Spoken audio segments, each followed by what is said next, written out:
Thank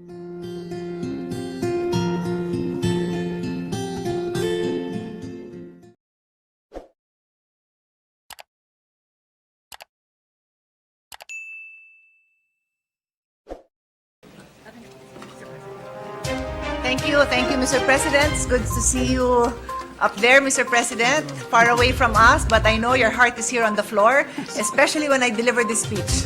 Yes. Thank you. With the permission of the body,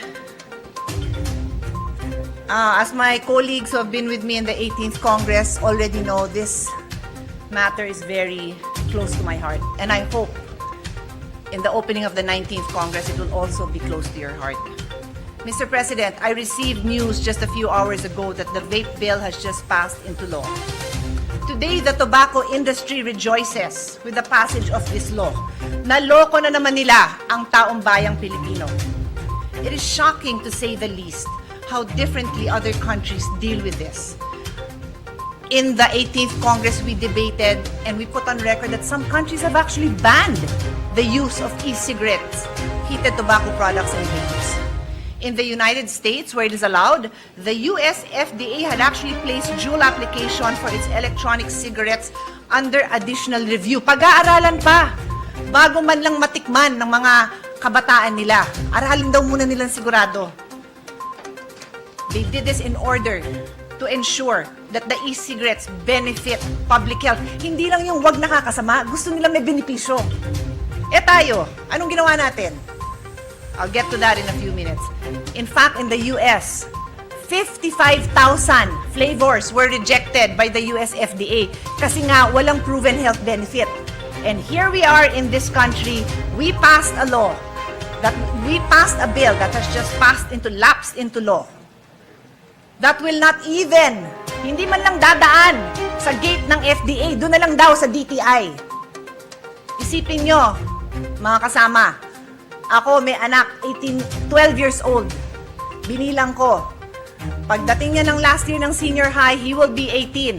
Target na siya ng mga e-cigarette and vape companies. Bakit nangyari yun? Kasi pinasa ng 18th Congress ang bill na yan.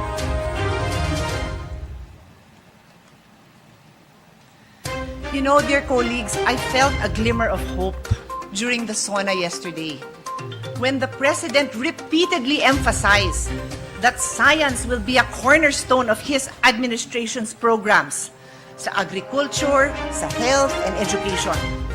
I thought this meant that the vape bill was vetoed. Di pa lang na-report.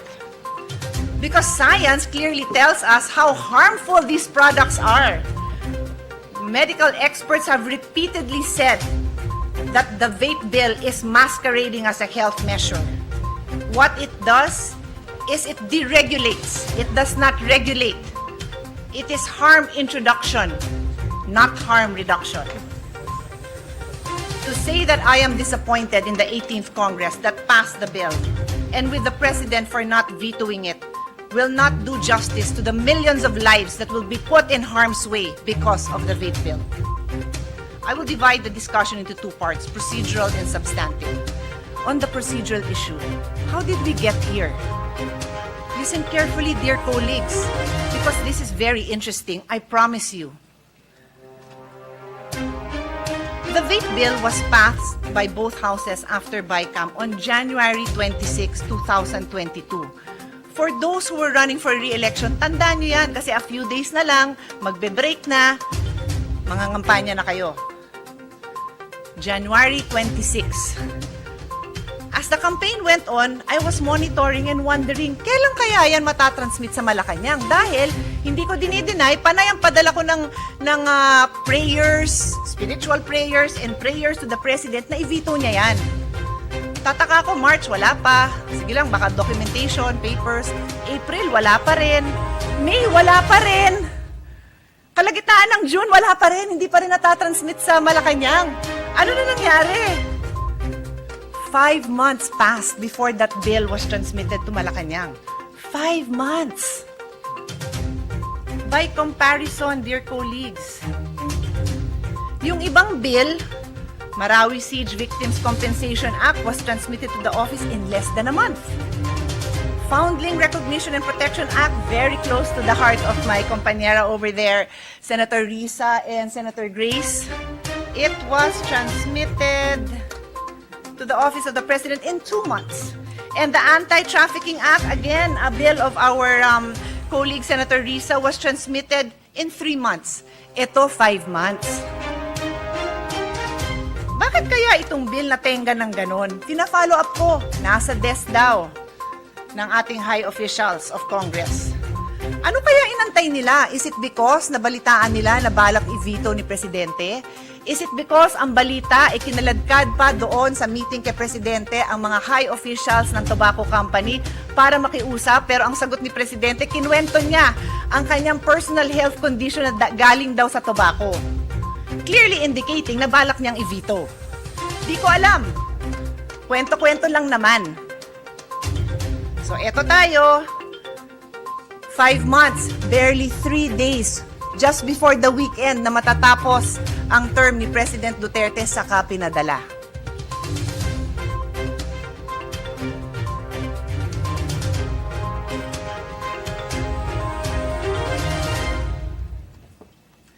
This poses a lot of questions, dear colleagues.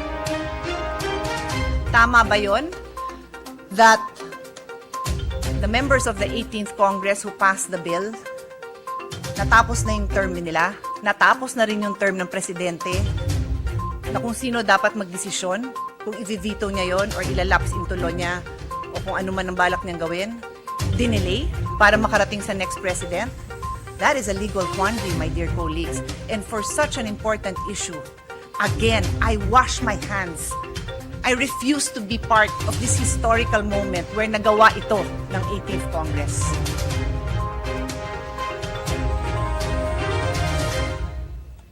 I move on now to the substantial issues. For the information of the newly elected and comebacking members of Congress, the previous law, Republic Act number 11467, Syntax Reform Law, was enacted on January 22, 2020. So, timeline.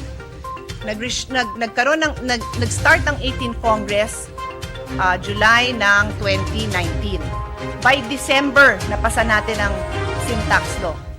Within how many months? Kasi priority revenue measure yon. Doon nagkaroon ng debate. Senator Tol was actually a proponent of banning. Pero we debated it and nadala pa natin sa diskusyon, kung naaalala nyo, well, di naman natin panahon yon. Wala na siguro umabot dito noon. Sa US yung prohibition. So sabi, wag tayong ganun, wag natin i-ban, i-regulate natin. So that decision was made to regulate sin products, including vapes, in the Syntax Law. And to regulate it, to be able to collect tax money, we wanted to be sure na protected din ang mga tao. So we passed 3 important provisions in that Syntax Law. Number 1, ang dapat mag-regulate is FDA, Food and Drug Authority. Siya talagang may trabaho niyan. I'll go into that later some more. And we also said na dapat ang may access niyan age 21 kasi all over the world, ang move, pati sa sigarilyo, papunta na sa 21. Do you know? I think it's Australia. I'm having my staff confirm. They passed a law where if you were born this year, you will never touch a cigarette in your life kahit 18 years old ka na. Ganong katindi ang tobacco regulation in other countries. Anyway, I digress. The third protective measure was only plain tobacco and menthol is allowed. My brother, Senator Cayetano, was the Speaker of the House when this bill was passed. When he was no longer Speaker, the House immediately passed a vape bill, and soon after, in the Senate, my vape bill and a number of other vape bills which were pending in the Committee on Health was transferred to the Committee on Trade, and the Committee on Trade created a subcommittee which was chaired by Senator Recto, and they proceeded to discuss this measure as if it was a trade measure, which is clearly on the record. Secondary ang health. Who cares kung mamatay ang mga bata? Basta yun daw gustong tumigil manigarilyo, may access sila. Well, guess what? You don't need a vape bill para magka-access.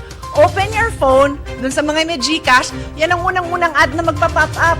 Available po ang e-cigs, HTPs, at lahat ng variations ng vapes without a vape bill. So to say na kailangan ng vape bill para yung mga gustong tumigil manigarilyo may access, that's a lie. Gusto nila ng vape bill because gusto nilang tanggalin yung 3 provision na sinabi ko sa inyo. At yun na nga ang nangyari. Pinasa ng 18th Congress under my objections again and again and again. Lowering the age of access to 18, making the DTI responsible for this harmful product, and opening the flavors to more and more flavors, which, as shown in other countries, is the #1 attraction to young people, more flavors. The FDA law is clear. It regulates all things that may have an effect on health. Dear colleagues, I was the chairman of the Committee on Health when we passed the FDA law in 2009. The provision of the FDA law states health products means food, drugs, cosmetics, devices, biologicals, vaccines, in vitro diagnostic reagents, and household urban hazardous substances, and or a combination and a derivative thereof. It shall refer to products that may have an effect on health. May effect ba sa health ang vapes? Meron! The proponents claim it's a good effect kasi better daw than cigarettes. O di may effect pa rin, di ba?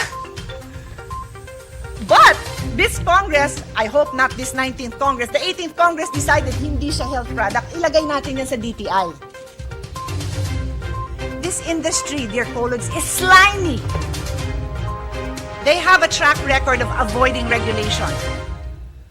In in 2009, when we passed the FDA law that I just mentioned, it was clearly intended to cover tobacco products.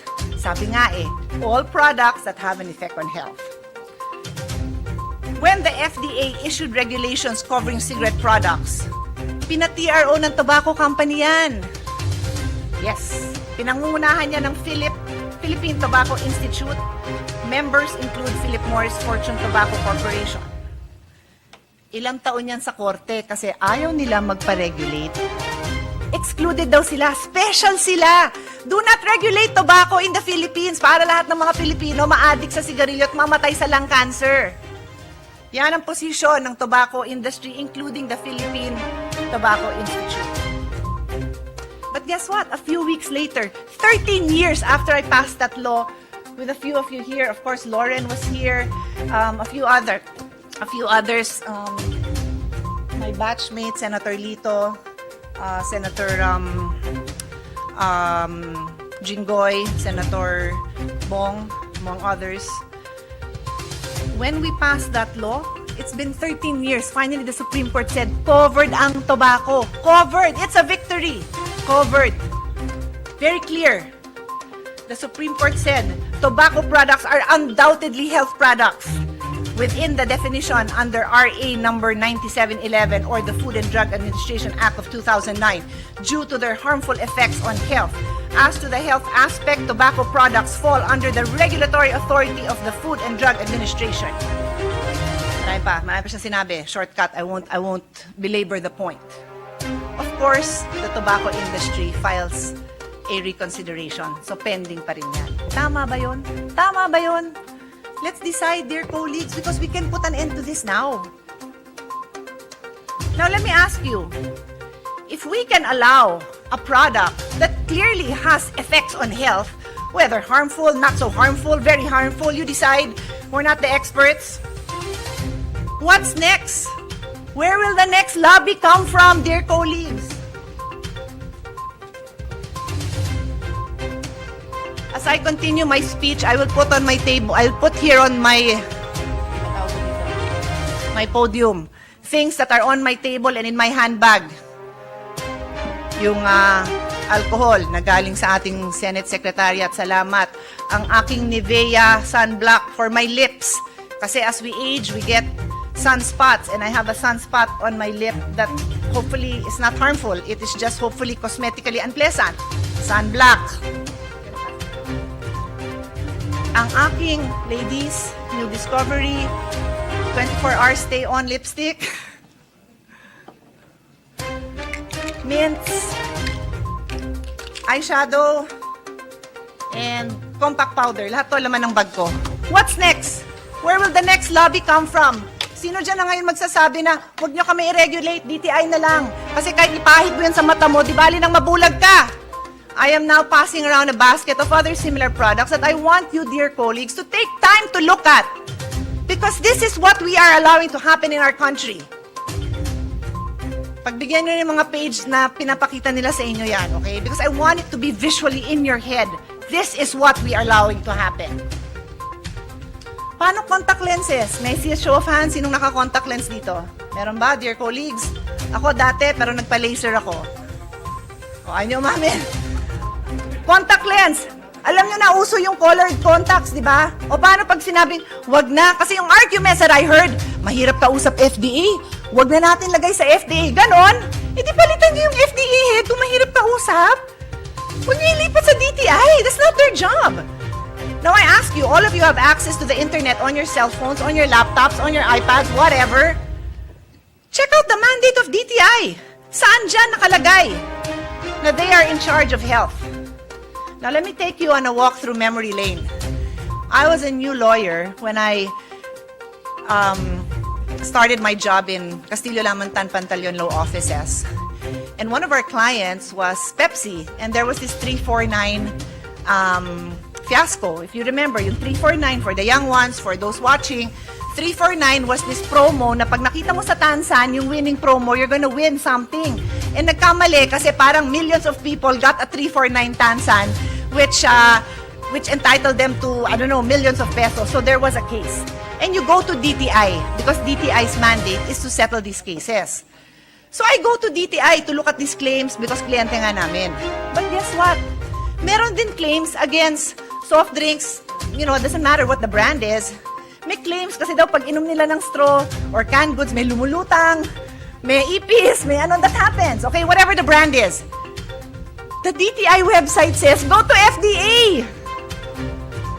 Pero ngayon sa vapes, tayo, Congress said!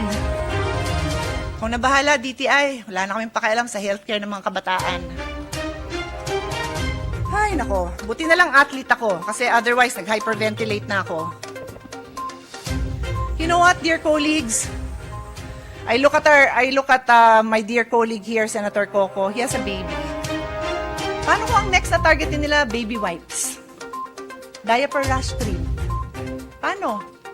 Sabihin na, wag na. Tagal magpa-approve sa FDA. Wag na, DTI na lang yan. Ganon. O yung pinason ko sa inyo, paano yung insect repellent, dengue? Wag na lang sa FDA. Wag na, tagal eh. Yun lang naman yung sinagot nyo sa akin eh. Tagal. Hirap kausap. Sabi nyo pa, tumanggap ng pera. Eh, tumatanggap talaga ng pera yun galing sa WHO and recognized agencies of WHO to protect healthcare. Alam nyo ba, one of the first things I did when I was a new senator also was I defended my bill on expanded immunization for children. Why? Because the grant of UNICEF on hepatitis vaccines was coming to an end. Pag tapos na yung grant nila, kasi binibigay nila sa poorest of the poor, hindi na tayo poorest of the poor, so bibigay nila sa ibang bansa. So pag hindi natin pinondohan yon sa health budget, mawawala na yung vaccination ng HEPA. So I had to put it in a law. Tagal bago pumasa yung law, pero because we took it up on the floor, DOH started budgeting for it. Why do I mention that? Well, I mentioned that because ganun din yun. Galing din sa ibang agency yung pera na yun. To stop hepatitis, ito is to stop a preventable sicknesses like lung disease and so many other complications that come from tobacco, and vapes, make no mistake, also has those harmful ingredients. I am about to end. To the new members of the Senate, I hope, well actually, to the new members and to all of us, I hope we remember that every decision we make and every bill will change the lives of Filipinos. For better or worse, your vote matters. Putting at risk the health of our people and future generations through this law will haunt our collective conscience down the road. When we wake up to a generation addicted to vapes, that's on the 18th Congress that passed the vape bill, and on this administration that allowed it to pass. I have an intern, she's 17 years old. Her friends are all vaping. That, dear colleagues, is the situation. Are you gonna listen to the proponents of vape that said, at least hindi sila naninigarilyo? My dears, pag may addict ba sa pamilya mo, sasabihin mo, at least hindi heroin, ano lang, hindi sinasaksak, nilalaklak lang. Ganon? No, if you care about health, you care about health.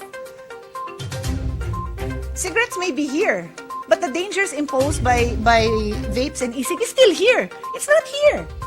That's our job, to listen to the science. And I go back to the SONA, science daw. And I am sad because I want to support this administration. The success of this administration is the success of the Filipino people. I wrote to the DTI, the Department of Education, the Department of Finance, because the former Department of Finance supported this. It's not about generating revenue. The revenue is there in the sin tax law. Hindi mababawasan. And I had hope that we would get the support of these agencies to veto this bill. The usual supporters, of course, came forward. The DOH, the FDA, and the 60 health organizations that know their shit. Sorry, strike off the record. That know their business. They supported the veto of this bill. I am heartened that our new Senate President says that in the earlier discussion with Senator Lauren, and I think who brought up the topic of nuclear, Senator Tol, I think. Our Senate President said that he had a different view, then he changed his mind. I'm not commenting on nuclear because I have to admit I'm also one who will study it further. But I'm happy because that is our job, to study. It is not an embarrassment to change your mind. In fact, I pride myself, this may sound weird, but I pride myself in being humble. Because I believe that my job is to always listen to contrary opinions and be persuaded by science. So it is no harm, and that is something that we can still do down the road. So that is our task. We are called to study, to be willing to change our position when the science and evidence calls for it. My heart is broken, but my spirit is not. I will never stop fighting for the health and well-being of the Filipinos, even against strong lobbies of industries and policymakers who choose to support their interests over the Filipino people. Thank you, Mr. President.